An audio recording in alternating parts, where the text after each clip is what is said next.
guys, so in the time that I have been covering the If series by darkpetal16, I would like to say that I believe at present I'm at a pretty good spot, that I won't get overwhelmed if any get updated, because I only have a few things left to cover before, I have to wait for them to get updated.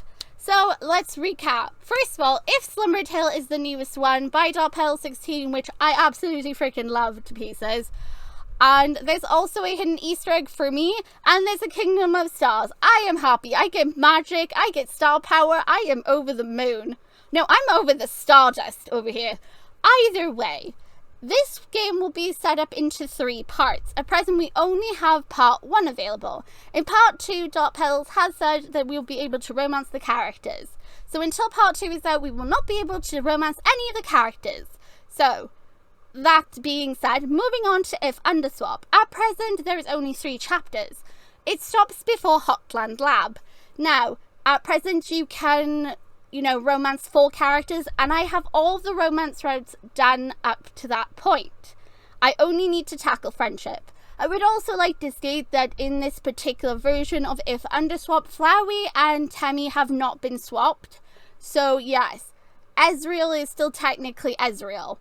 Just to clarify, his personality hasn't changed. He's still that, that passive-aggressive flower that doesn't have a soul and just gets aggressive and wants to attack you. And gets very offended when you break the 4th wall, even though technically he's doing it. But anyway, moving on to the next one. If Dusttale, which we'll be, of course, covering today. This one is completed. It doesn't need an update. There is a romance route, which I somehow completed. There's a friendship route and several bad endings. So today I'm going to be doing friendship route and getting all the bad endings. So, moving on to If Mafia Fell, there is currently 6 chapters available. And also 4 characters to romance and 1 friendship. We have done all 4 of the characters, that being Ezreal, Sans, Papyrus, and Gasta, all the way up to chapter 6. And, yes, chapter 6, yes. All the way up to that chapter. And we still need to do friendship. When this gets updated, we will continue from our saves. Okay? Good? Everybody with me so far? Great, fantastic. Underfell, on the other hand, I have completed every single one of the romance routes. This game is 100% completed. And unless new romance routes are added or new bonus content is added, I'm pretty sure we won't be covering this for a while unless there's any updates. But I've covered the friendship route, all the neutral routes available. I've done all the romance, like I said. I do highly recommend checking out Underfell, If Underfell. I love these games so much. So let's try and also now complete Dusttale and get that all wrapped up as completed. And then I'm going to tackle... Do I want to tackle Underswap first, or do I want to tackle Mafia Fell? Either way, I've got 3 games I need to tackle for friendship, but I believe only Dusttale has got the bad endings, because the other ones are kind of like your generic, automatically you get killed if you fail something. It's not like an actual scene. Does that make sense? Hopefully it does. Other If series that I'm currently covering is Venti Bays, aka The Lovely Souls by Teeny Path, that will feature several AUs in the Underverse. There was a long list of AUs, tons of them in there. At present, I found at least 13 skeletons I can freaking woo, but I have no clue who half of them are. And then, of course, we got If Horror Tale by Meowska, which I'm really excited to cover that, because it is Horror Tale. Another thing I will add here is darkpetal16 has stated that they will not be making a Horror Tale because someone else is making it, okay? I think I've covered everything, but I'm not sure. Either way, each of these games will have its own playlist. If you want to see a complete playlist for all the games by darkpetal16, there actually is one up on the channel where you can watch all of the series I've covered thus far. Right, so I'm going to now go and get those friendship routes out of the way. And hopefully this intro wasn't too long. Here we go. Let's do this. We are finally heading back into If Dusttale by the darkpetal16. Today we're going to be tackling the friendship route and hopefully finding all the bad endings. But knowing my luck, I honestly don't know what I'm getting myself into. we'll see now. The problem here as well is I can't like backtrack because in this specific version it's hard for a reason you're not allowed to backtrack. So if I die, I perma-die. So I'm going to be here for some time getting all those bad endings. But it'll be worth it. So let's start. We're going to choose our theme. I want Into the Void. I just genuinely like the color better and it makes everything pop more. I know it's not really in theme with like what's going on involving Dusttale, but I'm going to use purple for my own sake so I can see it a lot better, so hopefully you guys don't mind. Also, I have a fan on because it is still pretty freaking hot here for me. So hopefully I can be forgiven with that as well. There is music in this one, so I don't know why I don't hear anything yet though. Hopefully it'll pop up soon, but I don't know. And I don't know if I'm going to get all the bad endings. I asked Petals for them, if they could remember any particular ones that could cause a bad ending. Oh god. So, I have like a little bit of an idea where they should be, so we're going to try and find them. And I'll keep messing around to find more. Okay, so let's do this. You are a woman with long, white, tightly curled, and ivory skin. You have pink eyes and wear glasses. You are Twinkle. Yes, I'm a freaking idiot, technically. That's you. Ordinary you. You're nothing special. I freaking know. You have no extraordinary abilities. I'm freaking aware. You are only you. I freaking hate hearing that saying. Do you think that will be enough? Absolutely not with him around. Dusttale Sans, Murder Sans as he's called, but in canon, absolutely freaking not. It has to be, doesn't it? If you aren't enough, if you don't think you're enough, why are you even here? Because I stupidly felt like an idiot. Why else do you think I'm here? I mean, it's the only reasonable explanation, you know? You fell. Not a small fall or a little trip. This is a plummeting fall. It is a heels over head fall. It is an over a minute has passed and you are still falling fall. You are hurtling into darkness so thick you cannot even see your ivory fingers in front of your own eyes. The air tingles with a strange energy that envelops you entirely, and as you fall, providing you with the sensation of tumbling through a mist. You fall and fall and fall. What a horrible accident, but it could have been attempted murder. I would not be surprised. I'm pretty sure someone would have wanted to attempt to murder this one. She's a little bit of a freaking idiot, if I'm honest. It was an accident. At least you think it was. A trip up the mountain gone awry. You were scaling the mountain for God knows for whatever reason. She was upside the mountainside. Why were you freaking going up there? Of the mountain. As you all know, I refuse to say this name. One step at a time, there was a path that wrapped around the mountain and would take hikers out to a ledge. Were there railings? Where is this ledge? Did this ledge have railings? If it didn't, they did it on purpose so that idiots could be literally murdered and people could get away with it and not be held responsible because the world needs less idiots in it. You intended to follow the path up to the ledge, a journey you've never gone on before. Then why would you go up to this ledge? Always wanted to go hiking? Absolutely not. It was a spontaneous decision. Why not? We'll say it was spontaneous. That way she can feign, ignorance. You were not all dressed for the occasion either. You tripped up the mountain was fine. Nice even. The fresh mountain air tasted of spring, and the sunlight warmed your ivory skin. The wind was consistent enough you didn't get too hot as you climbed up. You thought you were doing a good job. The path branched a few times, but you did your best to follow the main one. It did not work out that way. Obviously not. You're a freaking idiot. I can't trust you to go anywhere. One wrong turn and a tumble over a root had you tumbling into the forest. By the time you stopped rolling, you were in an area you did not recognize and not a path in sight. You thought if you simply went downhill, you'd be okay. I wouldn't just... Downhill? I mean, was it too steep to go back up? I guess it would have been more dangerous, but still... Unfortunately, the area you stopped in ended at a sharp drop-off. There was no safe way downhill, and you could only keep climbing up and to the side. This did not work out well for you either. Your trip took the remainder of the day and left you walking in pitch blackness with only the fading light of your flashlight phone. It was disorientating, terrifying, infatuating, and overwhelming. Your legs burn, your chest heaves, and your empty stomach gnawed angrily at itself. You wanted to go home, and then you tripped into a hole that was cruelly concealed by foliage. Shame on you, hole! Shame on you hiding there under all that foliage! How dare you! You tried to kill me! Thus, you fell. You open your pink eyes and your vision is blurred. Your hands grope around the ground until you grasp your familiar lenses. You put them back on, wincing at how stiff you feel. Even with your glasses on, your vision is blurred. I'm surprised the glasses survived the fall, because these things, my goodness, my glasses. Huh.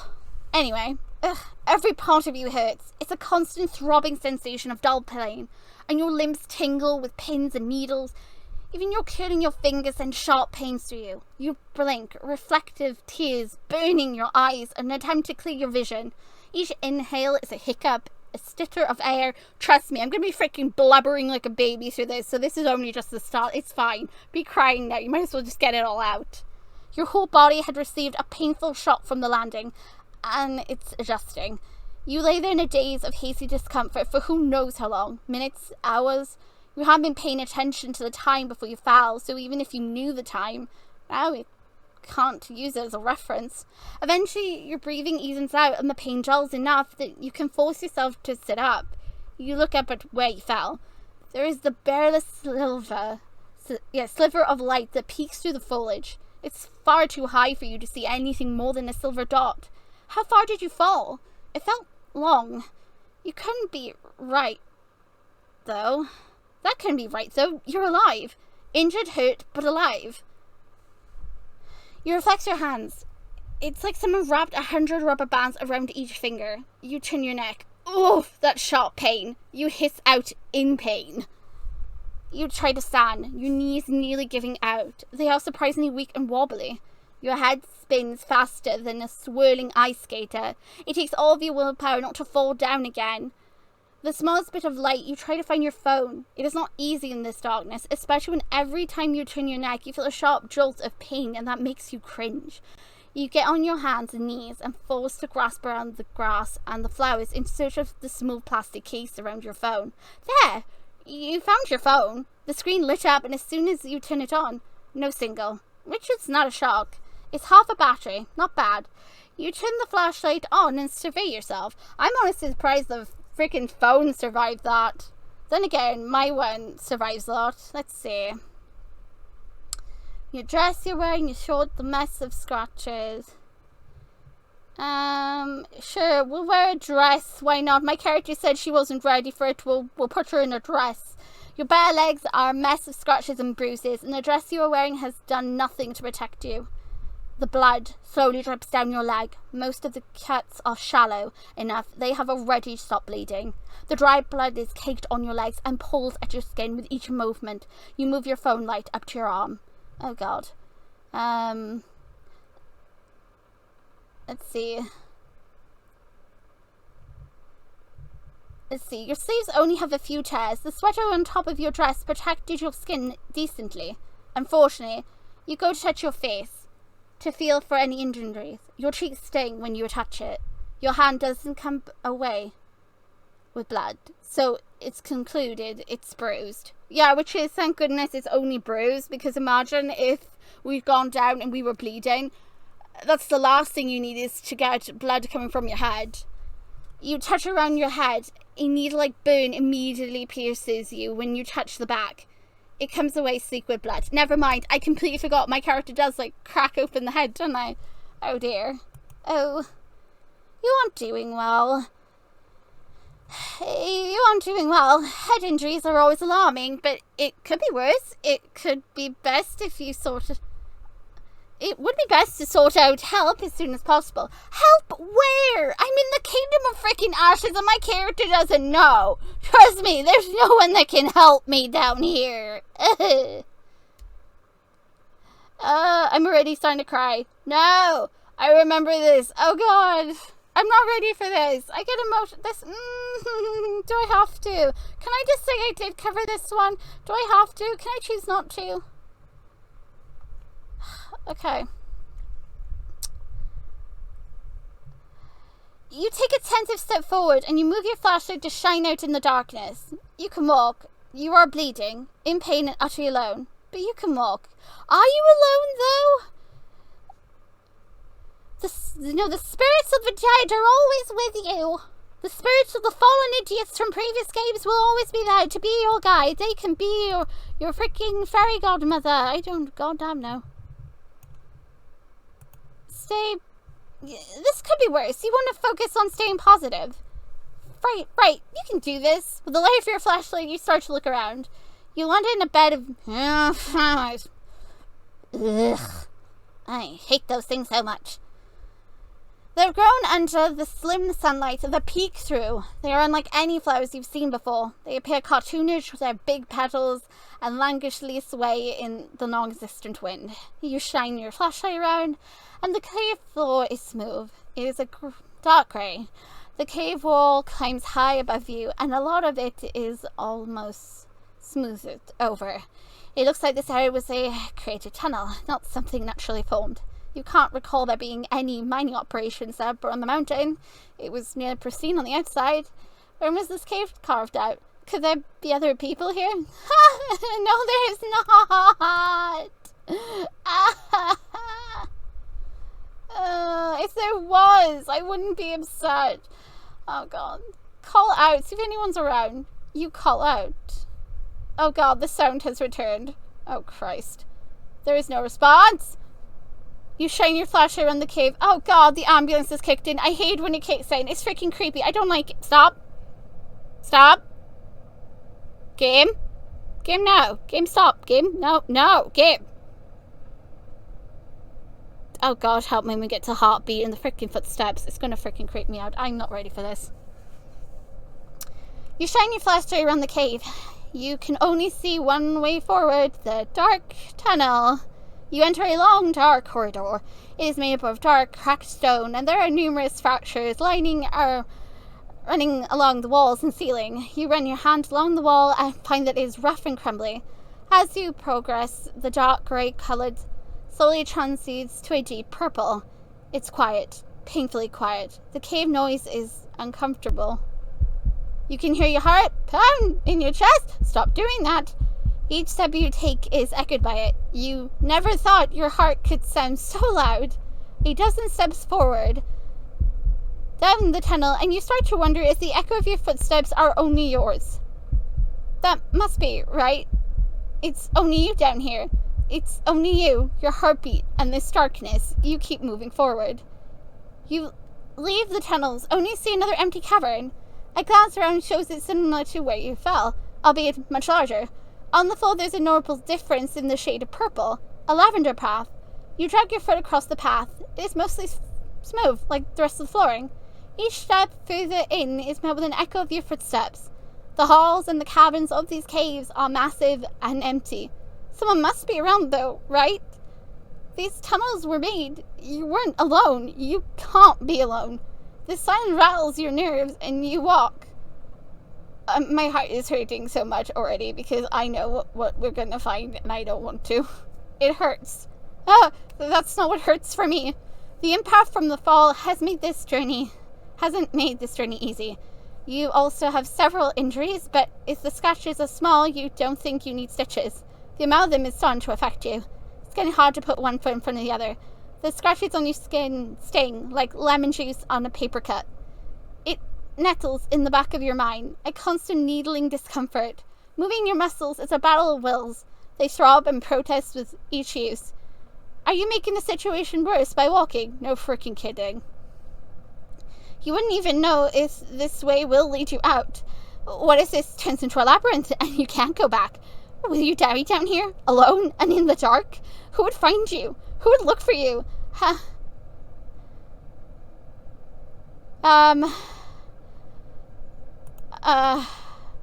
You know what? What a terrible fate. You know what? Forget it. What a terrible fate. You wouldn't choose this on anyone. How cruel. These tunnels are devoid of light and life.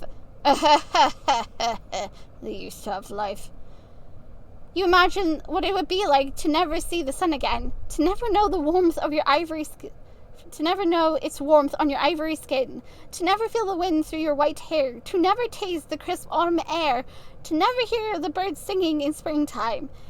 Even if you don't die from your injuries, you can't find a way out. If you can't find a way out, that's the life ahead of you. No, you decide to focus on the bright side. You want to remain optimistic. The situation doesn't look good, but you're alive now. You won't die alone down here.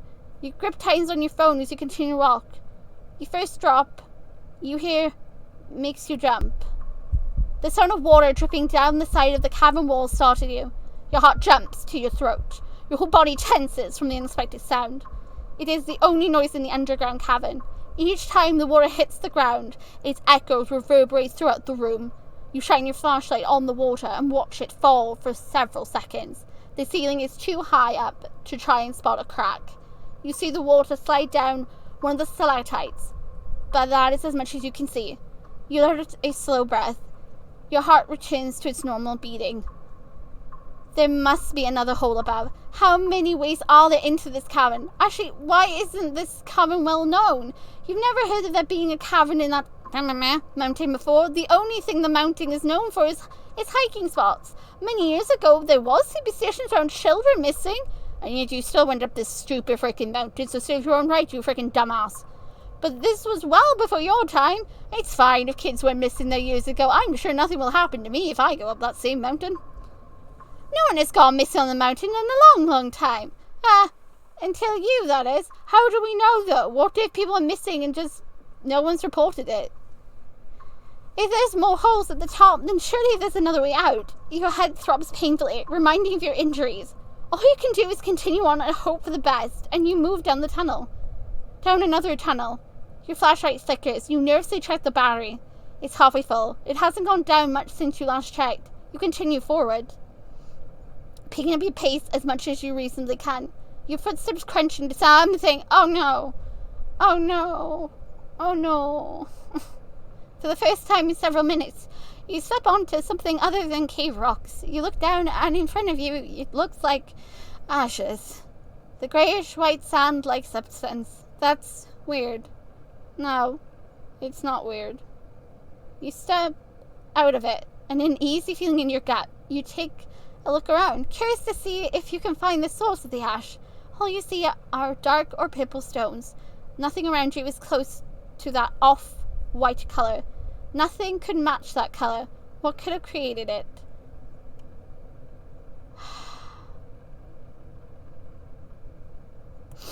I know what that is. We all do. Because it's important.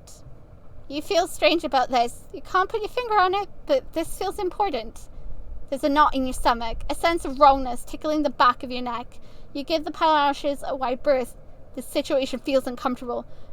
Not only because you're hurting, but you can't shake the feeling that something is wrong with that pile of ashes. No freaking kidding!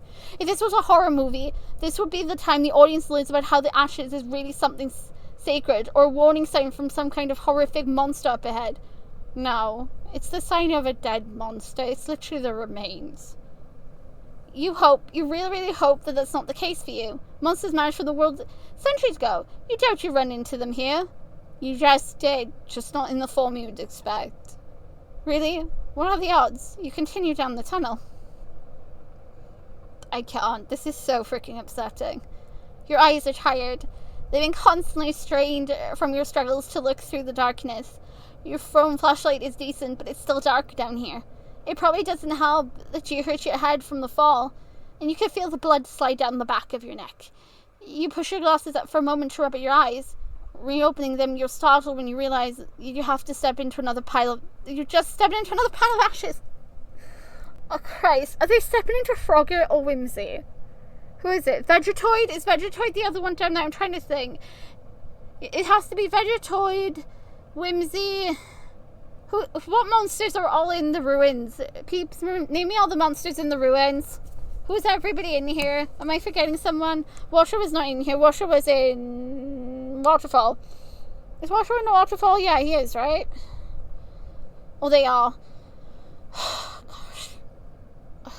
You quickly step back. Your peony-colored eyes flicker around to try and spot the source.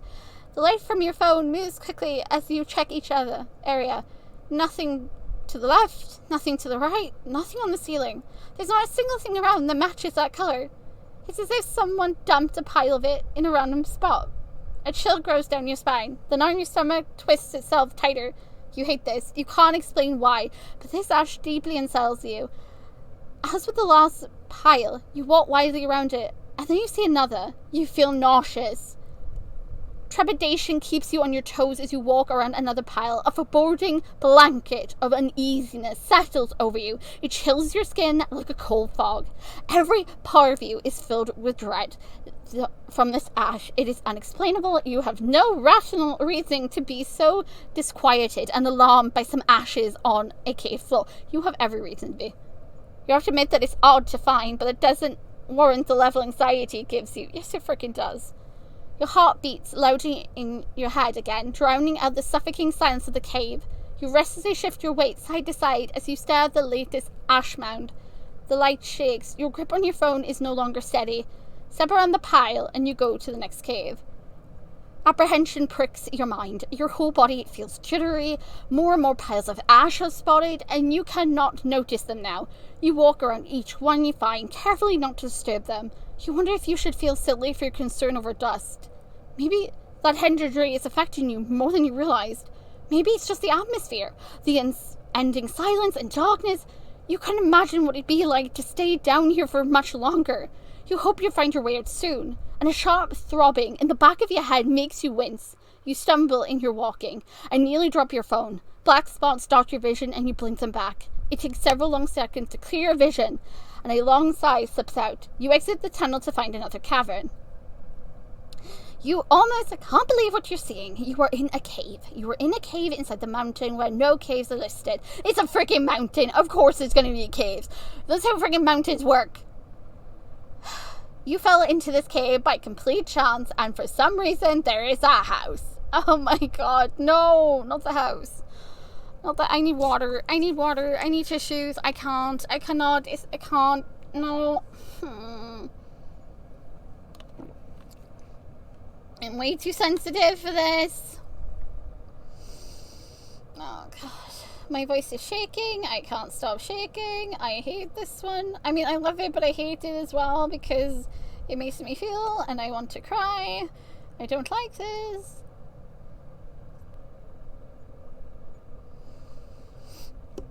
Okay.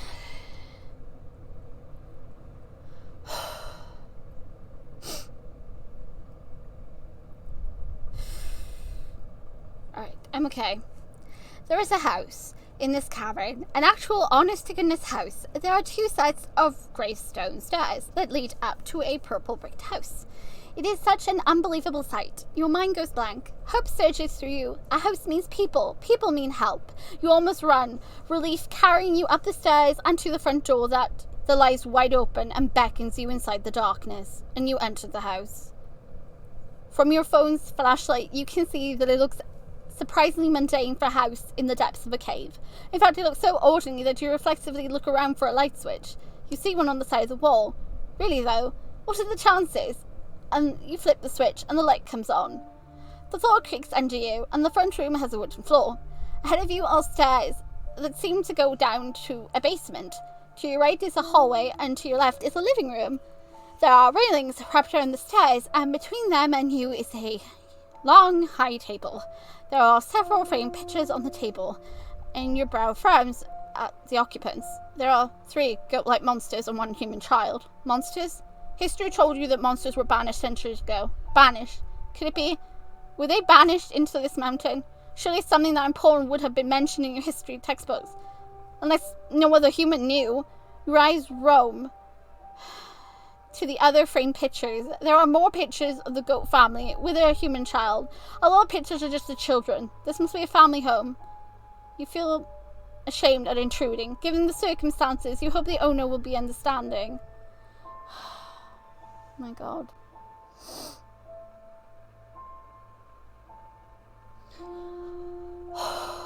Come on. Come on, Tingle, you can do this. Do I want to go to the living room? Do I want to go to the living room? Do I want to get traumatized? Go to the living room. Oh god, the kitchen. The kitchen is what breaks me.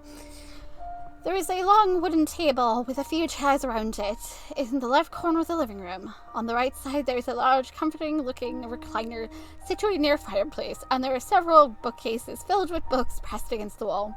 It seems like a cozy room, and you notice a hallway near the back going into it. You see that it's a kitchen with a yellow and cream tile flooring. There is another table tucked in the corner of the kitchen with one chair beside it. You step into the kitchen, and as soon as you step inside, you notice it.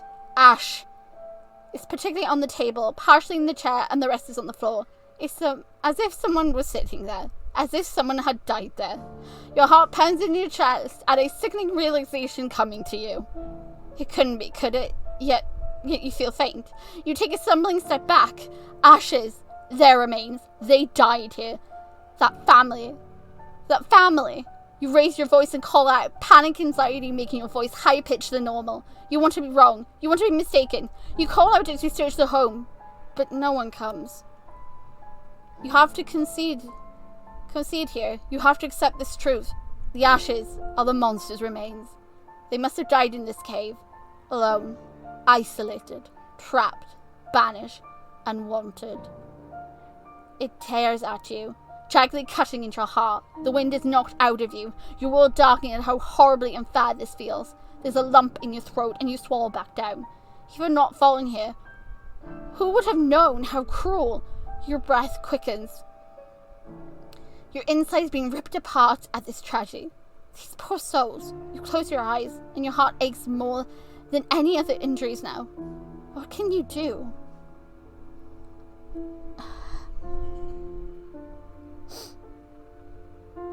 There's nothing you can do. It's already done. Unless we have the power resets, there's nothing we can freaking do for them. It's just a fact of the matter. As much as I hate that fact, but it's just true. Nothing for yourself, but maybe something for them. You remember the flower bed, a small and little thought, but you cannot do anything.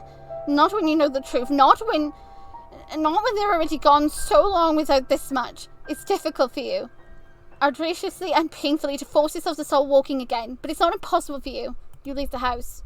There's only one way back, and you're grateful that the place is not a labyrinth at the least. With some kind of purpose, your footsteps move more quickly. You know what you are doing, and what you plan to do. Although every so often you have to stop what you're doing and brace yourself against the cave wall. You keep getting lightheaded, and when you reach the flower bed back where you fell, you start picking some flowers with shaky hands, and you take as many as you can carry. There are plenty of flowers left behind when you leave. As you walk back through the cave, you place a flower at each of the piles of ash. You try not to miss any spots. They deserve this much at least. It is a small thing to place the flowers at a grave. You don't know their names, nor their faces. You have never met them. You don't need to.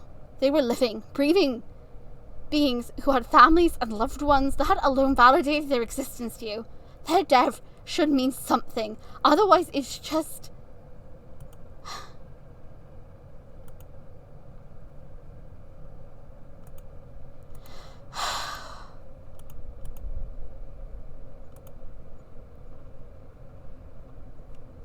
You wish you could honor them differently, but flowers is all you have. You enter the house again. You shake when you re-enter. At least there's light here. You turn off your phone flashlight and set it down. You carry the last flower you have into the kitchen. Your peony-coloured eyes rest at the ashes. You place the flower and whisper a soft, "Sorry." There's a breath on the back of your nape, a gentle exhale of warmth. You whip your head around so quickly you almost see stars. There's nothing behind you. Wait. In the corner of your eye, you notice a cabinet beneath the sink is cracked open. You must have not noticed it the first time when you were here. You bend over to curiously open it, and there's a few spray bottles, cleaners perhaps, and a white metal box. You set the rest of the flowers down so you can pull out the metal box. Opening it, you find bandages, bottles with pills inside, and several tubes of ointment, and a small hiccup of laughter escapes you, and you apply first aid to yourself. Thank you so much, Mama Tori. I am so sorry that we didn't get to you. I'm also sorry for Frogget and all the others who lost their lives. The ointment is strange. It's bright green, sparkles and tingles when you place it on your cuts. A part of you feels reluctant to use it, but you don't have much of a choice. It's better than nothing, probably. Once every one of your injuries are bandaged, you had to use a lot of wrapping to get the back of your head to stop bleeding. You realize you're actually very hungry and tired. You feel uncomfortable at the thought of raiding a dead monster's kitchen. You also acknowledge that you don't have a lot of options. You could go for a few more days without eating, however that poses its own risk. It's smart to eat and rest while you can, and you know that, yet you apologize to the monster at your reluctance to go through her cabinets to search for food. You find plenty of boxed items. Some look vaguely recognizable. You give them a sniff, and then taste. It dissolves like cotton candy in your mouth. Strange. Not inedible. You do still swallow something, and it doesn't upset your tummy. You eat half a box. You test the water in the sink. It works, much to your relief, so you fill a glass and chug some water. It's a weird tingling taste to it. You do wonder what could cause it. Magic, maybe? It doesn't deter you enough from drinking. Now bandaged and fed, you feel ready to rest. You leave the kitchen. The fireplace is on. Aww. Mama Tori. Did Mama Tori light it? Because Mama Tori... I don't think that it's like it automatically turns on. I want to believe it was Tori that turned it on for us. Because she saw. We're not there to hurt her. We're not there to like disrespect them. And she's still a mom, even if she's not physically there. They're magic beings. You're certain it wasn't on before. The flames warmth feels pleasant against your skin. You shiver. You don't realize you were cold until you felt the heated air around the fireplace. The whole room started to warm up quickly, actually. Perhaps the fireplace is set to turn on when the lights are on for a prolonged period of time. No, it's not. You know, some homes that do that, something similar with the heater or an AC unit. You take a few minutes to stand beside the fire. You enjoy its comforting warmth, and you decide to move down the hallway. There is a long diamond rug that runs down the middle of it. It squashes the sound of your footsteps. You try the first door and find it's locked. The second door, however, is cracked open. You enter the room. It's blue, very blue, and has a large bed with a tidy desk. Tidy desk and more bookshelves filled with books. Your tired eyes are instantly drawn to the bed. You sway on your feet, exhausted, pressing on you. You crawl into the bed. It's warm, it's soft, and it smells like butterscotch. Your eyes burn when you think about the family in the picture. When you think about the ashes in the kitchen. This must have been one of their beds. You close your eyes and swallow back the lump in your throat. It doesn't take you long to fall asleep.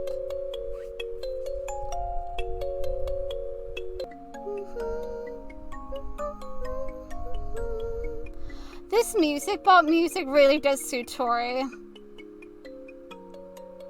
This is perfect for her. It's gentle and soft like a mother's lullaby, and it also keeps with the soft tone like how heavy the story is. Also, then Poppy starts crying in the background. Lovely. Fantastic. Just pretend that's Poppy being upset too. You dream of a house in the cave. Only this time when you enter the house, you are greeted by a tall goat monster with a kind smile on her face. She wears a long dark purple robe with white sleeves. There's a heart-shaped crest on her chest that has a symbol on it. "Come in," she says. Her voice is kind and sweet, and her red eyes feel as gentle and as warm as a fireplace. You thank her as you step inside. It's pleasantly warm, and the house is filled with soft light. At once you feel at ease. "Are you hungry?" she asks you. When you step inside, she quietly shuts the door behind you. You are, actually. She beams. "Good, I've just finished baking a pie. Would you like some?" You nod, excited to try her food. You graciously thank her. She laughs. "Don't thank me yet. You haven't even tried it." She offers you her hand. You take it. Her feel feels like velvet, delicate and fluffy. The monster gives your hand a careful squeeze and starts to guide you through the living room. It's been ages since someone held your hand, especially in such a benign manner as if you were a small child instead of a grown adult. The monster guides you to your seat at the table, and there's a large pie on the table. It's golden brown pie with a brownish brown coloured filling. Around the edges are dollops of whipped cream with cinnamon sprinkled over it. It smells heavenly, and your stomach growls hungry. You're starved. She carefully cuts you a slice and places it on the plate in front of you. "Eat up," she says. "You need to keep your strength, my dear." You pick up your fork and neatly cut out the first piece. You take your first bite, immediately tasting the butterscotch and cinnamon. The pie crust is flaky and melts like butter in your mouth. It's warm, sweet, delicious really, so why? Why does it make your eyes burn? Why do you feel a sense of pain or grief when you take a bite? The bitterness doesn't come from the cinnamon nor the butterscotch. What created it? It's hard to swallow. There's a lump of sweetness tinged by bereavement. When you do, you feel no less hungry than before, rather a wholeness nestled in your heart, and you look up at the monster who smiles kindly at you, as she had before. Thank you, Twinkle. For what? Her demeanor softens like a mother about to embrace her child, and she bends down and nuzzles her snoot into your face. For being you. You wake up with a slab of longing in your chest. You rub at your eyes. It takes you several seconds to reorientate yourself with your surroundings. Right. You're underground. You fell. You found this house. You reach up to touch your face. You can still feel the softness of the monster's touch. And how bitter that pain tasted. That dream. It felt too real to be fake, and you think you met a real monster. Right. You can still taste the pie. You get out of bed. Your body feels much, much better than when you first fell. You ache, but it's manageable. And you stretch your arms and neck. Your shoulders pop, relieving some of the pressure you hadn't noticed you had. You remake the bed. It was made when you first came in. It feels rude to leave it unmade as a guest. And head back to the kitchen. The pile of ash remains untouched on the table, and you mumble. You smile kindly at the ashes and greet her. Good morning, Tori. You move to the first aid box you left on the counter. You figured you ought to change your bandages. You start with a bandage on your arm. As you unpeel the first bandage, your pink eyes widen. It healed. You touch your skin. It feels raw, and there's a faint outline of a scar across your skin. It's a marvel. That strange ointment you use must be magical. You look at a revised revision. You take extra care in using it as you replace your bandages and with fresh ones. The old ones are carefully thrown into the bin. You drink some of that tingly water, and you eat the rest of the box of crackers you found. You're ready as can be. You know going out the front door of the house will only take you in one direction, and you haven't explored the basement yet. Perhaps now's a good time. You exit the kitchen, you go through the living room. That fire still feels delightful, and you walk down the stairs. The steps take you to a long, dark, purple hallway. You walk down it and take a left at the end. A chilly wind rustles your hair. Wind? You pick up your pace. The end of the hallway leads to a broken door, and you carefully step over its splinters. You suck in a sharp breath, and it's cold. This is Snowden. So before we proceed, I will now also include all the band endings for this first chapter.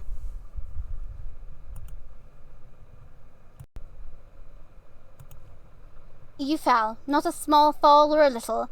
This is a plunging fall. It's a heels over head fall. It's an over a minute has passed and you still falling fall.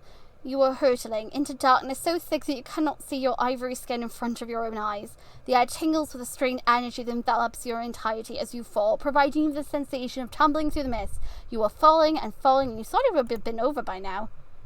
Just your luck, huh? Every part of you hurts. It's a constant throbbing sensation of dull pain, and your limbs tingle with pins and needles. Even curling your fingers sends sharp pains through you.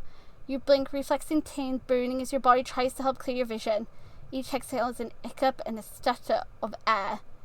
Your whole body has received a painful shock from the landing and is still adjusting. Why?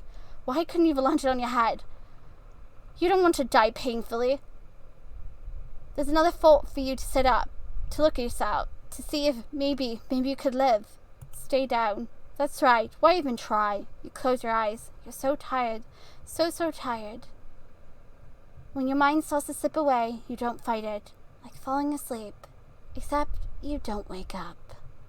And we've died. We pretty much just gave up in this scene.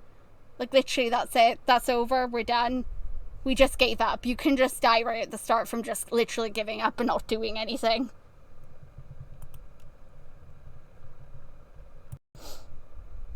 Now, inside Tori's house, let's instead choose to only nothing. You have to focus on yourself. That's right, you're bleeding and hurt. There must be something in this house that can help you. You try to the hallway doors again. They don't budge at all. When you give them a shake, you search the kitchen to find the cabinets are shut tight too. Nothing opens for you. With each one of your efforts, you feel yourself growing weaker, blood dripping down the back of your head. Your vision starts to double. You swallow hard and your throat dries as your will starts to tilt. Your movement becomes more frantic and desperate, and you search the house with a panicked scramble. The only place left for you to search is the basement. You go to it. As you take the first step, your world tilts. Black dots cloud your vision as you lose control of your limbs. You've lost too much blood. You fall forward and land at an awkward angle, unable to muster the strength to even lift your arm to catch yourself. Snap. Everything goes dark.